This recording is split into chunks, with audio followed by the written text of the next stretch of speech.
Okay. Oh, we're going to YouTube, baby. Oh, I see. Here we go. Live streamed. Let's do this. All right. All right. Little Podhuggers, Alien Earth transmission. We're here. We're going to start the podcast momentarily. Very excited intro pod. Are you ready, Ando? I'm ready. Let's do it. Welcome to Podhuggers, an Alien Earth transmission brought to you by the DVR Podcast Network. Check us out at dvrpodcast.com. My name is Axel. I will be your host along with my buddy Ando. How you doing, Andy? I'm great. I'm just excited to talk Alien because this show Yeah. I think I've been for like 3 years have been saying I'll believe it when I see it with this show, and I am very psyched. Even if this is just a little intro, we haven't seen anything besides a trailer. I'm just excited to talk Alien. Yes. So, of course, we are talking about the television program Alien Earth, which is premiering on August 19th. Oh, what is it? 12th. I think 12th, it's 12th. August 12th on Hulu, FX, the streaming. I think they're going to put it up on Disney Plus as well. The first two episodes will be available. There are 8 episodes this season of Alien Earth, and all of the episodes will be on FX and FX on Hulu. And like I said, I think they also put it on Disney Plus as well. So if you have Disney Plus, they're probably gonna put maybe the first couple episodes, or I guess it depends what they've rolled out with I think that usually when they've agreement. done that, they've put like one episode on for a week or Yeah, 2 episodes on for a week, and then pull it, try and get people to to subscribe. yeah, get the Hulu part of it. Eventually, it'll all be the same thing. Yep.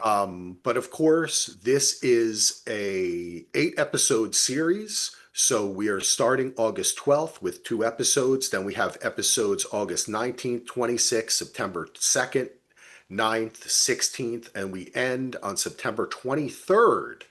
So by the time we end this journey, which we will be with you for the whole entire journey each and every week, it's going to be almost into a little 3 weeks into football season, almost a month into football season, And and we might actually be able to record one episode in person. that's right. You'll be here with me, not in Portland, and we may have a Yes. live episode, and maybe we can have Brett and Heath with us as well. That would be a lot of fun. Yes. It would be. Very cool. We could, oh, you know what? Maybe we'll save it and watch that episode together. Yes. That would be cool. All That right, would be cool. awesome. They've Yes. just inserted something. So that's actually, that would be, we can plan it live on the podcast. That will be September. Okay, that'll be the episode that comes out this 9th then, right? When are you guys No, going to the be? one before the one before that. Second. Oh, okay, second. All right, so it'll be the 5th episode. I like it. I like it. All right, well, Yeah. that's a fun thing to look forward to. A live episode 5. Of course, this comes from showrunner Noah Hawley, and I think we're all big fans of his work. Most notably, he did the FX series Fargo for what? It ran for 10 years. I think it's still ongoing. Yeah, I want to say the last season with John Hamm was season 5 or 6, I Yeah. think. I And actually haven't seen all of Fargo, but the seasons I've seen I really really like. I watched the last couple, and I know him more from Legion than I did from Fargo, a show there that I we really go. really loved. So Yeah, I was introduced to him through Fargo. And also, he has written a couple of films. He's also written 6 novels, and he's a singer, and he's done songs I didn't know the for, singer part. yeah, he's a singer too. Interesting. Also, he is from New York City. So that's pretty cool. He has a twin brother, who's a television writer who has written for The Rookie, The Recruit, all that kind of stuff. He went to Sarah Lawrence. Interesting dude. Yeah. Hmm. Yeah, he wrote 6 novels, and he also wrote a book about making Fargo called Fargo, This is a True Story in 2019. It's a good title, knowing the Yeah, show. that's interesting. So he is one of the reasons that I was most excited about this show is that he was attached to it. when they first said that they were going to do an Alien TV show, I heard started rumblings it could be on FX. I was like, okay, that's a good sign Yeah, that FX was it's the big right. thing. I when I Yes. first heard that it was an alien show coming, I'm like, please don't be AVP. Please don't be AVP because those. Oh, I'm sure we'll talk about the movies a little bit. I'm a big movie fan of the Alien franchise, but that was Yeah. the one that really scared me. Is like this better not be some garbage. I shouldn't say garbage, but you know what I mean when I refer to the AVP thing and FX, and then with Noah Hawley attached, my excitement went through the roof as soon as those two things Yes. were announced. Definitely, because these things speak quality and a higher level of kind of thought and production, Hmm. both quality in writing, plotting, characters, taking chances, giving And Noah usually has control over this stuff, and I you think know. too, what excites me about him is that like where the AVP films don't have this, and a key to the Alien franchise is there's a sense of weirdness in all of them. There's always Yeah. something weird, and Noah Hawley stuff always, even when it's fairly normal mainstream, there's just always this weird undercurrent. Yes. The Fargo scenes, Legion is really really weird, and that's Yep. set in the X-Men universe, so it's just very that weirdness, which I think is going to fit perfectly with the Alien universe. That's I think the thing that excites me the most about it is that weirdness. I don't think we're going to lose that, which I think was kind of lost in those ones that I've already bashed twice in 30 seconds. Well, yeah, I agree with you. I think weirdness and weird characters Hmm. and peculiar characters and unique and very and he's not afraid when you run down the list of the people's names. We don't, this is an introduction pod, folks. We're just going to kind of talk about it, stream of consciousness. We have some things we wanted to hit. We're not going to get into too many spoilers, if at all, too much. We have not seen the first two episodes. They have been seen by a lot of critics. And we can, for that, we can say that so far the response has been overwhelmingly positive.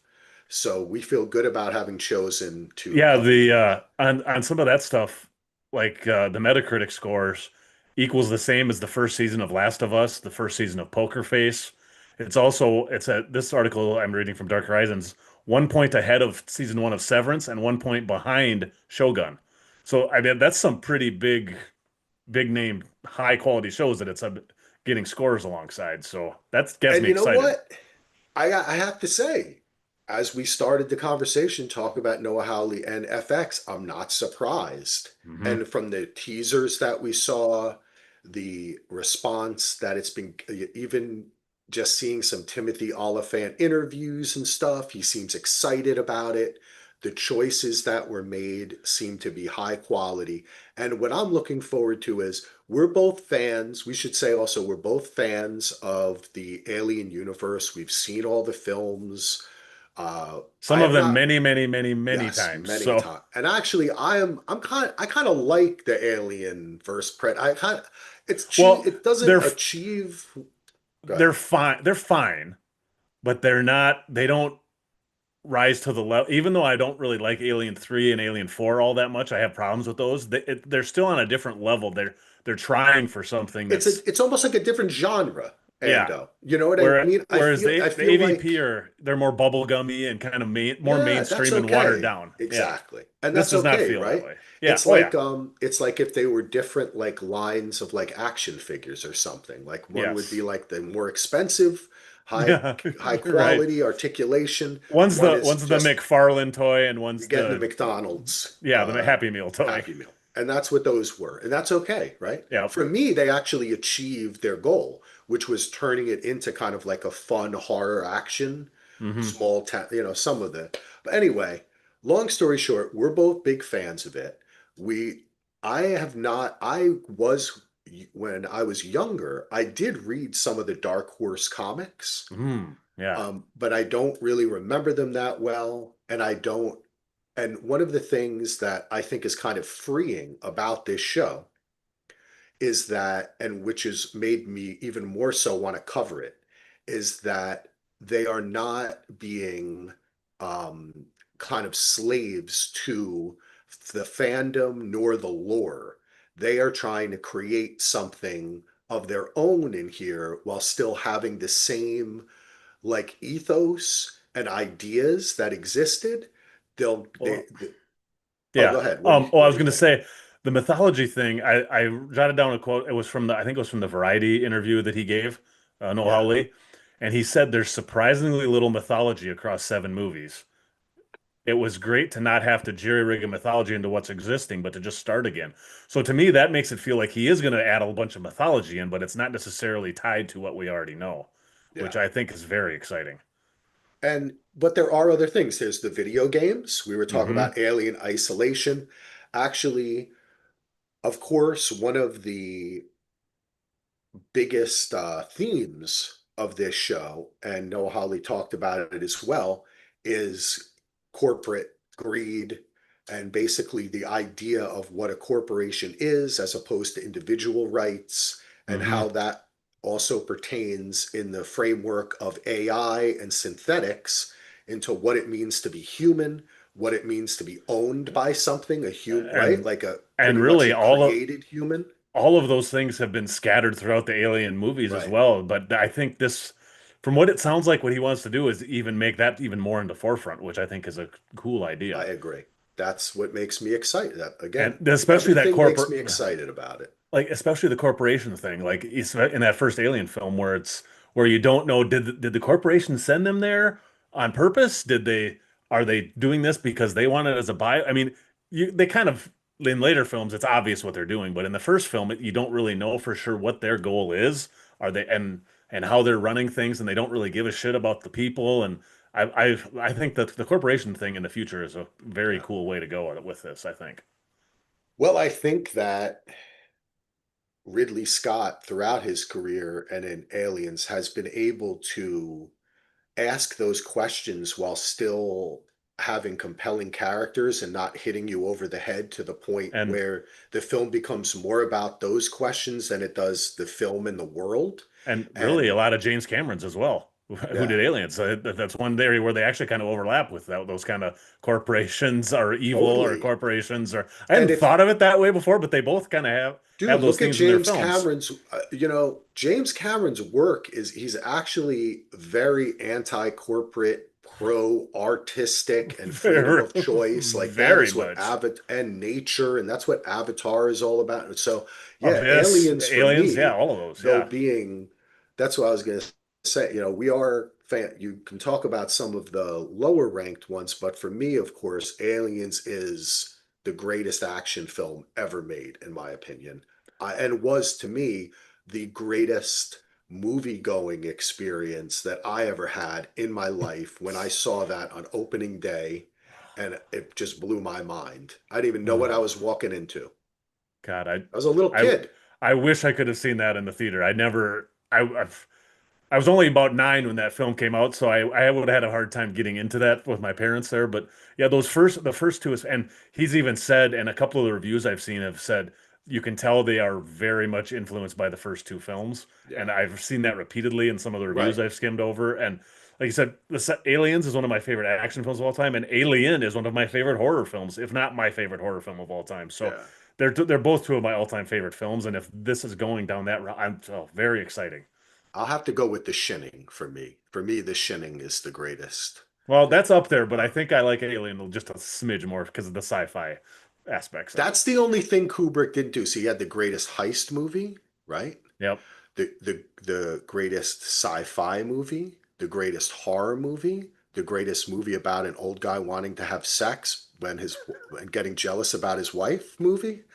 Um, There's a lot of movies like that. but not the greatest at no. But again, because Go Aliens is the best. Another thing I was excited about is one of the things that choices that Noah Hawley made was this show takes place 2 years before Alien, and Yep. as a result, the tech and the world we're going to see in this show is more reminiscent of the first two films than it is of Prometheus Yeah. and the later incarnations. So it's, like the, Yeah. like the weird shit. I love it all. I had The seen some great quotes writing. with one of the production designers, and he said they're going for the retro futurist look of the first Alien film. And I saw a still of like the white room with all the buttons that has like the 800 buttons, and it's like, what could they possibly all do? But it Listen, still looks cool. So I read an interview where he said we were listening to the DVR podcast network, and the number of times that they have said retro futurism on previous podcasts made us know that we're going to make this fucking show for them. Because how many times have we talked about how we love yes, that shit, Ando? yes, I know. So, Perfect. yeah. So that's another thing that I'm excited about is that choice to not be such a slave to a perceived mythology. Because, yes, he's right. Over the course of all these films, it's not like you're walking into Game of Thrones or something of that nature. You have an opportunity to create something here, but there is the kind of fan servicey aspect of mythology and fan service in general, which I also think, based upon having seen Legion, I really doubt that he is going to be heavily involved in any kind of overly fan service stuff. I think all the stuff that reminds us of what we've seen before is going to be in the context of the story we're seeing now, Well, and which is I what's think important. specifically with Legion, like I think there will be some fan servicey things, but it's not going to be in the way we think it is. It's not like in Star Wars: The Force Awakens when they say, "What's that ship over there? That's a piece of junk," and it flashes over and it's the Millennium Falcon. Which I mean, I cheered in the theater, Yeah, but that's very yeah. fan servicey. It'll be Well, something else yes, where it'll be a fan service thing, but he'll twist it into something else that will yeah. probably be horrifying. So Okay, let's just all say it. We're gonna see some predator head or something. Come on, we all know it. You know what I'm saying? It's got to happen. There's got to be some, and there's all, and with what they're doing with the Predator universe at the same yeah, time, which if you've seen Killer of Killers and yep. this new Predator movie and this that I am so excited for this whole world because There is it's no so way there's not cool. some kind of Yeah. crossover in the works that they just haven't Yes. announced yet. It has to Definitely. be, especially after that Um, trailer of Badlands. Yeah. Yeah, that looks so cool. So cool. Um, yes, which of course has Elle Fanning playing a robot, which is a Wayland Yutani robot, and you see the logo and everything like that. Yes. So we're like 20 minutes in, but we should just do kind of a brief intro, what we're gonna see here, and maybe talk a little bit, maybe name some characters, even though we don't want to get too far into it because it's more fun, I think, to do that introduction when we have action that they've done, which is the Yeah. show, to kind of relate to them. But basically, we're following our lead character is a character named Wendy, played by Sydney Chandler, who, yes, is in fact the daughter of Kyle Chandler. Okay? She's Yes. Coach's daughter. So whatever happens in this show, you're going to answer to Coach. All right? That's all I have to say. Timothy Oliphant with the awesome dyed eyebrows looking all gray. He is a synthetic. He's responsible for.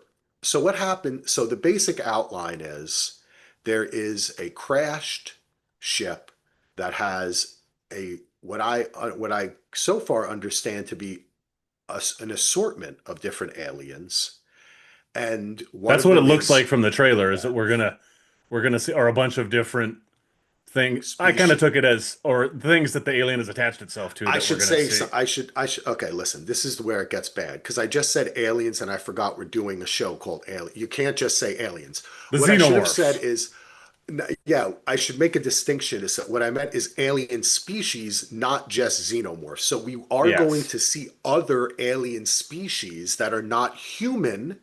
Whether or not they're intelligent, we don't know. They could just be an Hmm. alien species, right? Yep.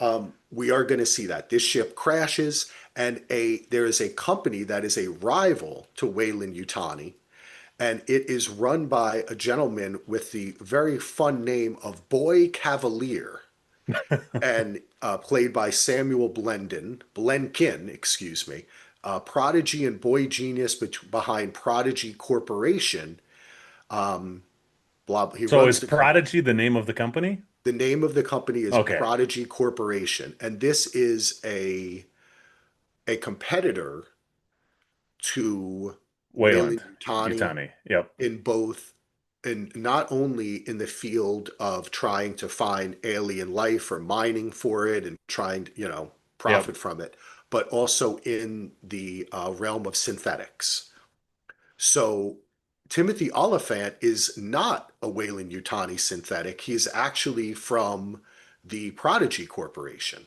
Oh, I And didn't know that. Okay, that's yes, interesting. and Wendy herself is a synthetic from the Prodigy Corporation who is infused, the first synthetic to be infused with human consciousness. It is a conscious transfer. Hmm. So her brother is also in the show. His name is Hermit. He's played by a guy named Alex Lothar. And they her body is synthetic. Her consciousness and mind Yeah. is There's his dead sister. there's definitely some Westworld type stuff going It's on here. yes, and 100,000%. I can't believe it took us that long to mention that we covered Westworld, folks. Go back and Yeah. check it out. We know what we're Yes. talking about. Yes. So Wendy and Hermit are brother and sister.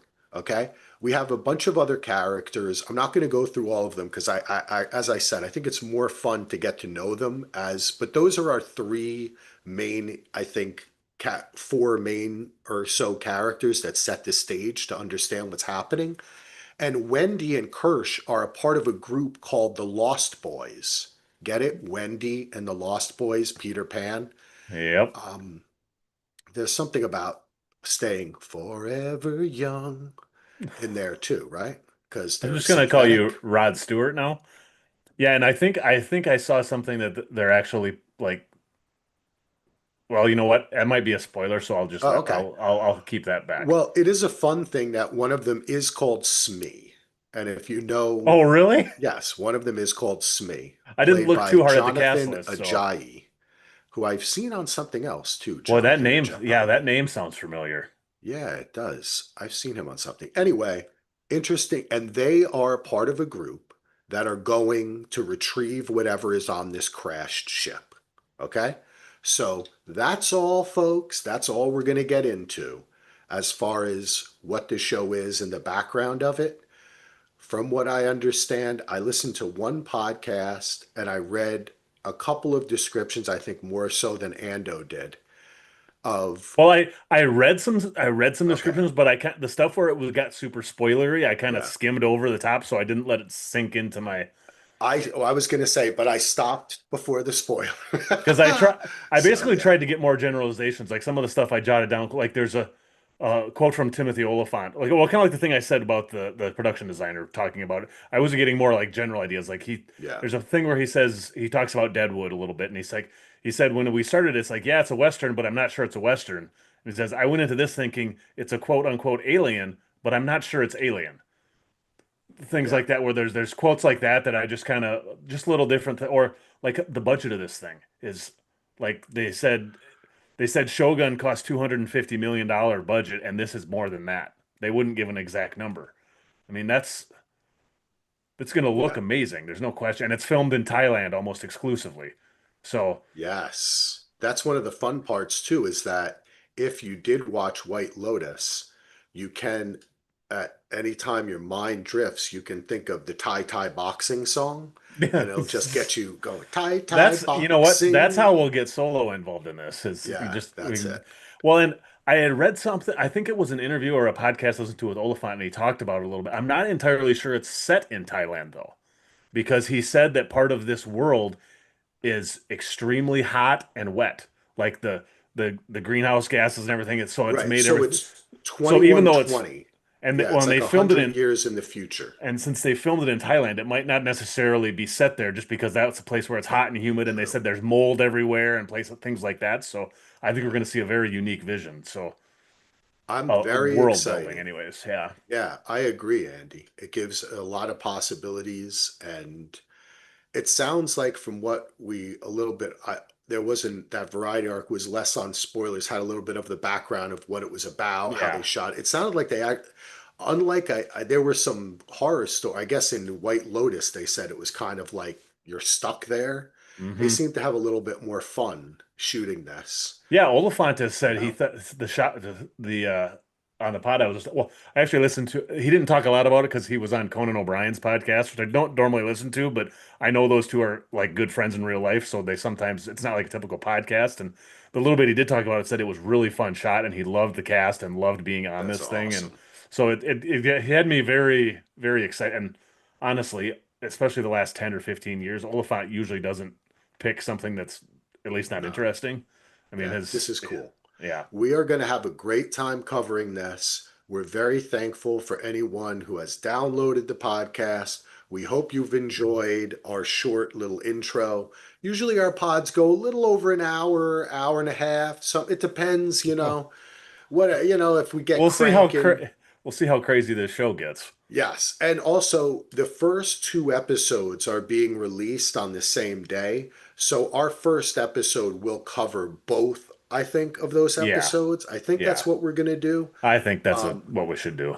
Depending on the differentiation between the two episodes, sometimes you can have two episodes that feel like one long episode. Sometimes you have a change that after the first episode, the second episode is totally different.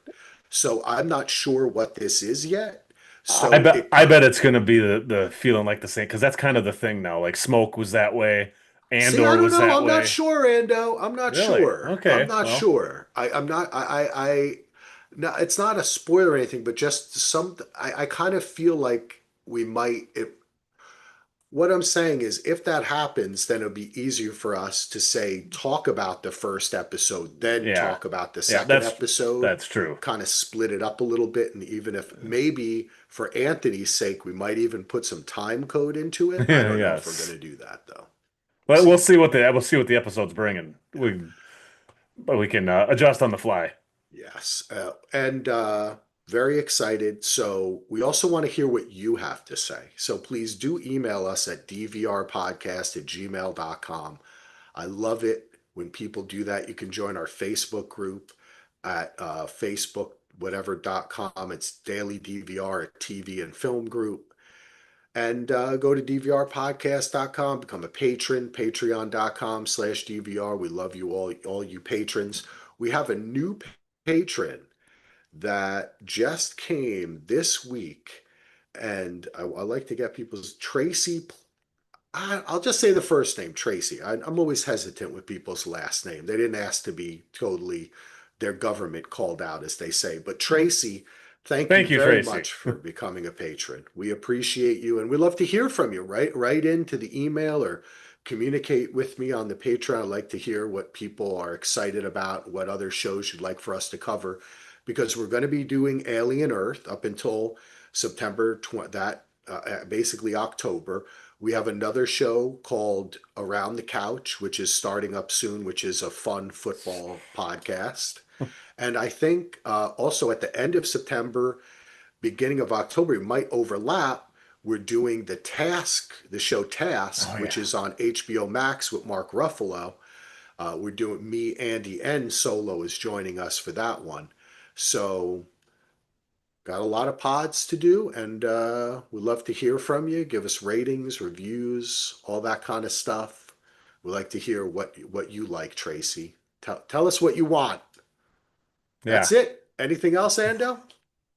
I don't think so. Like, cause I'm just All right. excited. I did, I was one other thing I wrote down. I listened to there's an official podcast coming and they just did like a little 2 minute thing to put a feed up. So I had just little clips and there was one, I didn't recognize the voice because Timothy Oliphant's really the only guy I really know in this cast. And it was a British accent. And the guy just said, I've never played anyone this close to a psychopath before. So I'm very excited. This is going to be fun and I can't wait till I'll cover this show. So Well, tune into the next episode of This Close to a Psychopath. yeah. We want to thank Ando for the name of our podcast, Podhugger, an Alien Earth transmission. I think Yeah. Podhuggers, I think, because there's two of us. Podhuggers. Oh, I'm adding an S to it. Okay. I got Yes. to know these things. All right, Podhuggers. I workshopped that for about 45 seconds before we It was started today. brilliant. It So, was brilliant. Yes. All right. Thank you so much, Andy. Thank you, everyone, for listening. We'll be back in about a week, I think, or so, talking about the new episode. Please subscribe, everyone. Please subscribe and share. It really does help us out. I'll leave it there. We'll exit YouTube and the podcast.